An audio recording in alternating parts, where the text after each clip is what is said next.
La noche es más oscura, las historias más aterradoras cobran vida. Comencemos con el misterio de la marioneta de cristal. En el lúgubre año de 1957, bajo la carpa desgastada del circo nocturno, se presentó un espectáculo que helaría la sangre de los espectadores. No era la fuerza bruta de un león, ni la gracia de un equilibrista, sino la inquietante destreza de las marionetas de cristal de Elias Thorne, un artesano con una reputación tan brillante como el vidrio que manipulaba, pero con una oscuridad que se ocultaba tras su sonrisa. Elias, arruinado y desesperado, ofreció al dueño del circo un espectáculo único. Marionetas de una belleza sobrenatural, con movimientos tan realistas que parecían respirar. El público quedaba cautivado. Cada marioneta era una obra maestra, con una expresión casi humana, pero los asistentes al backstage notaban un hedor a tierra húmeda y un inquietante silencio que rodeaba las figuras. Con cada función, una marioneta desaparecía. En cada ciudad, un nuevo rostro, una nueva pose. Hasta que una noche, en la ciudad de Aguas Negras, una mujer irrumpió entre la multitud, gritando que una de las marionetas era su hermano desaparecido, Mateo. Elias, con una calma escalofriante, desmontó la marioneta, revelando un relleno de aserrín y tela. Pero la mirada de la mujer, llena de una pena profunda y un terror silencioso, sembró la duda en el corazón de los espectadores.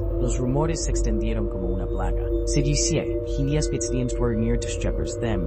que sus marionetas eran réplicas perfectas de seres humanos fallecidos. Esto nos convirtió en un lugar de peste. Los asistentes veían sombras en las esquinas, escuchaban susurros en el silencio entre actos y sentían la mirada fría del cristal en sus espaldas. Elias, acosado por la sospecha, abandonó el circo y regresó a su aislada mansión en las afueras de San Lorenzo. 3 años después, la policía descubrió una escena que superaba cualquier ficción de terror. La familia Thorne, esposa e hijos, eran marionetas vacías, sus rostros de cristal inexpresivos, sus cuerpos articulados con una precisión macabra. En el sótano, Elias fue encontrado ahorcado, una nota en su mano. Ellos sí se mueven, aunque yo les haya quitado la vida. La investigación reveló que la familia había sido asesinada un mes antes del debut en el circo. Elias, obsesionado con la perfección, los había usado como modelos para perfeccionar su técnica, creando marionetas que eran réplicas exactas hasta el último suspiro. El horror no era solo la muerte, sino la perversión de la vida. La imitación perfecta de la existencia transformada en una grotesca parodia. El misterio de la marioneta de cristal se convirtió en una leyenda, un susurro en la oscuridad, un recordatorio de que la belleza puede ocultar una oscuridad profunda e insondable. Esta fue la primera parte de terror. Ahora sigue el silencio de los cipreses. En el recóndito pueblo de San Miguel de los Álamos se alzaba un ciprés centenario, testigo mudo de leyendas y secretos. Ahí, un joven llamado Mateo, camino a la ciudad, se encontró con una figura enigmática, un charro elegante, con un sombrero de ala ancha que ocultaba su rostro en sombras. El charro, con una voz suave como el susurro del viento, le ofreció a Mateo una fortuna, la ubicación de un tesoro escondido. A cambio, solo pedía un favor, una cristiana sepultura. El charro explicó que había sido asesinado por sus cómplices tras un robo y que su alma penaba, atada al tesoro maldito. Mateo, un joven de corazón noble pero con una sed insaciable de aventura, sintió una mezcla de miedo y fascinación. La promesa de riquezas era tentadora, pero algo en la voz del charro, en la oscuridad que emanaba de él, lo hizo dudar.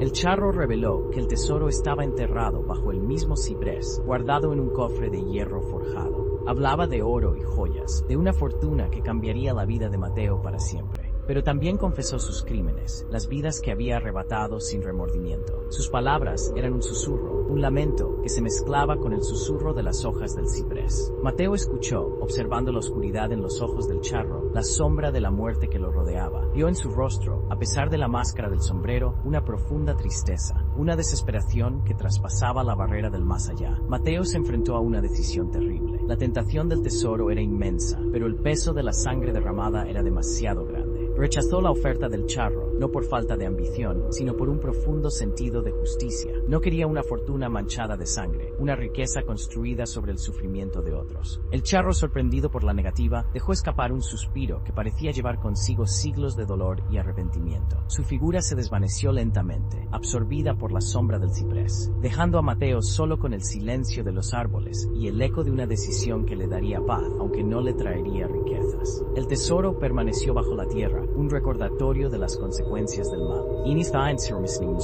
El ciprés, testigo silencioso, continuó su vigilia, guardando el secreto de la fortuna maldita y la valentía de un joven que eligió la justicia sobre la riqueza. Y continuamos con el niño y el espectro del arroyo. En el desolado pueblo de Santa Cruz del Desierto, un niño de 8 años llamado Samuel vagaba solo por las calles polvorientas. Su madre, Elena, lo había abandonado en la plaza principal, prometiendo regresar pronto, una promesa que se desvaneció con el viento. El frío de la noche se mezclaba con el gélido vacío en el corazón de Samuel. No entendía el abandono, solo sentía el dolor punzante de la soledad. Mientras se sentaba en la fría piedra de la fuente, escuchó un susurro en la oscuridad. Un perro huesudo, de pelaje negro como la noche, emergió de las sombras. Sus ojos, brillantes como brasas, parecían reflejar la tristeza del niño. Samuel, sin miedo, extendió la mano. El perro, al que llamó Sombra, se acercó, lamiéndole la mano con una ternura sorprendente. Juntos Samuel y Sombra recorrieron las calles desiertas, buscando refugio y alimento. Sombra, con su agudo olfato, los guió a un baguero detrás de una panadería, donde encontraron restos de pan duro. La compañía de Sombra, aunque no llenaba su estómago, llenaba el vacío en su alma.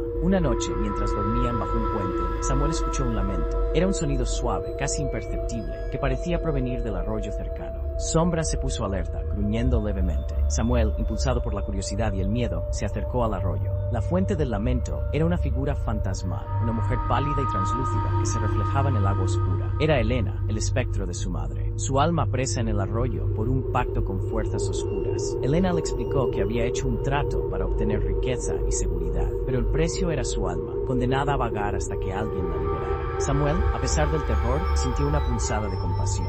No odiaba a su madre, solo la extrañaba. Recordó las historias de su abuela sobre los rituales antiguos para liberar almas en pena. Con la ayuda de Sombra, Samuel buscó hierbas y objetos sagrados, guiado por el susurro de su madre espectral. Realizó el ritual bajo la luz de la luna llena, invocando a las fuerzas de la luz para romper el pacto de oscuridad. El arroyo se agitó y la figura de Elena se hizo cada vez más brillante, hasta desvanecerse en la luz. Samuel sintió un alivio profundo, un vacío que llenó su corazón con un nuevo propósito. Al amanecer, un hombre mayor, don Ricardo, encontró a Samuel y a Sombra bajo el puente. Don Ricardo, un anciano sabio y compasivo, vio en los ojos de Samuel la fuerza de un niño que había enfrentado la oscuridad y la había vencido. Don Ricardo acogió a Samuel, ofreciéndole un hogar, un lugar donde sanar el dolor y construir un futuro. Sombra, el fiel compañero, se convirtió en el guardián silencioso de su nueva familia. El espectro del arroyo se había desvanecido, pero la historia de Samuel y Sombra se convirtió en una leyenda, un recordatorio de que incluso en la oscuridad más profunda, la luz de la esperanza puede brillar. Y para terminar, ahora es el turno de Masiki, el eco de la noche. En un pequeño pueblo olvidado por el tiempo, había un joven llamado Elías, reconocido por su extraordinaria belleza y su aura enigmática. Su piel era tan pálida que parecía brillar a la luz de la luna, y sus ojos, profundos y oscuros, tenían la capacidad de penetrar en el alma de quienes se atrevían a mirarlo. Las chicas del instituto lo codiciaban, pero él, distante y reservado, tenía una amiga, Alma, una joven de cabello rizado y ojos llenos de tristeza, siempre en las sombras. Alejada de los murmullos y risas que la rodeaban, con la graduación a la vista, los estudiantes decidieron organizar una excursión a un bosque cercano, un lugar envuelto en leyendas de espíritus y susurros. Entre risas y juegos, montaron sus tiendas de campaña junto a un río que corría oscuro y profundo, como un abismo que guardaba secretos inconfesables. Elías, con su habitual vestimenta oscura, apenas participaba en las charlas, sonriendo de forma incómoda ante los coqueteos de sus compañeras. Al caer la noche, el ambiente se tornó inquietante. Un viento gélido recorrió el bosque, y el río, que antes parecía sereno, comenzó a murmurar como si hablara en lenguas desconocidas. Mientras todos se acomodaban para dormir, Elías desapareció sin dejar rastro. Alma, en su tienda, se abrazó las rodillas, murmurando un mantra que solo ella entendía. Perdida en una especie de trance, los compañeros, alarmados, comenzaron a buscarlo, llamándolo con voces temblorosas que se perdían en la oscuridad. La ansiedad se apoderó del grupo a medida que el tiempo avanzaba, y los ecos de sus gritos reverberaban en el aire tenso.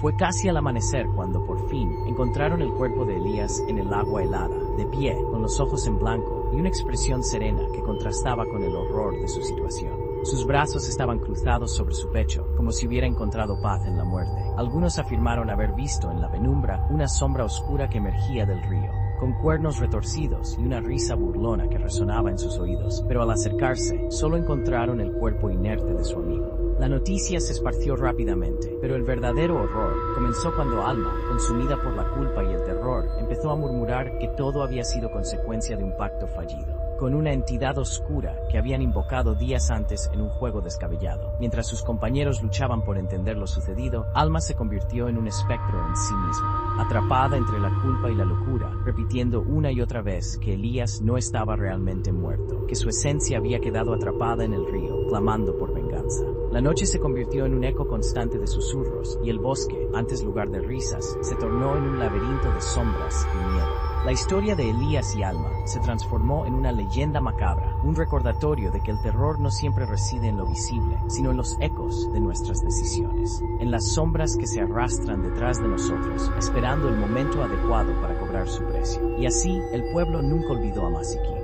el demonio que habitaba en el río, y el eco de la noche que susurraba los secretos de aquellos que osaron jugar con lo desconocido. Esto es todo por hoy. Gracias, morros, por ver el video. Regálame un like y un comentario. ¿Qué tal te pareció? Te invito a compartir tus historias de terror, enviarlas en el correo de abajo.